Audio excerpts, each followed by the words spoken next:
Liquor liability, education, and taxes. It all dominated attention for the last several months at the South Carolina State House. Governor Henry McMaster has already signed more than 70 new bills into law this year alone, but other priorities will have to wait until next year. State House reporter Mary Green explains what legislation crossed the finish line, what's paused, and what's done for good.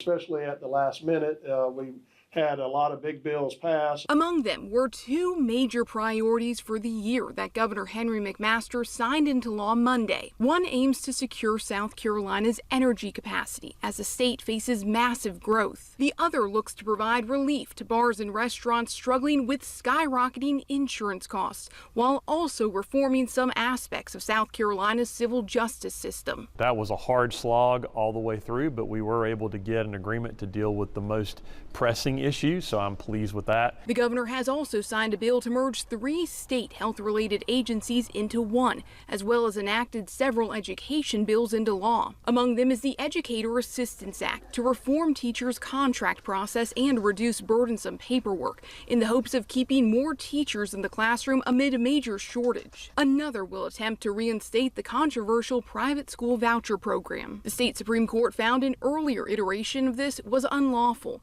and this new program is expected to face another legal challenge. I don't know yet who this benefits. I don't know why we did it. Meanwhile, the General Assembly's approval of a hands-free driving bill means drivers will soon have to put their phones down when they're behind the wheel on South Carolina roads. But that won't go into effect or be enforced for several more months. In the big picture, we did not do any momentous legislation this year that's going to be remembered long after this year. Some issues won't get done this year or ever. The House of Representatives passed a bill that could eventually eliminate personal income taxes in South Carolina, but senators won't pick that up until next year. And House leadership says the lower chamber won't touch the Senate's resolution to remove elected State Treasurer Curtis Loftus from office following a lengthy Senate investigation and hearing. We need to let the voters decide whether they want to keep him in office. Lawmakers will return here in the coming weeks to finalize the next state budget so it can go into effect in early July.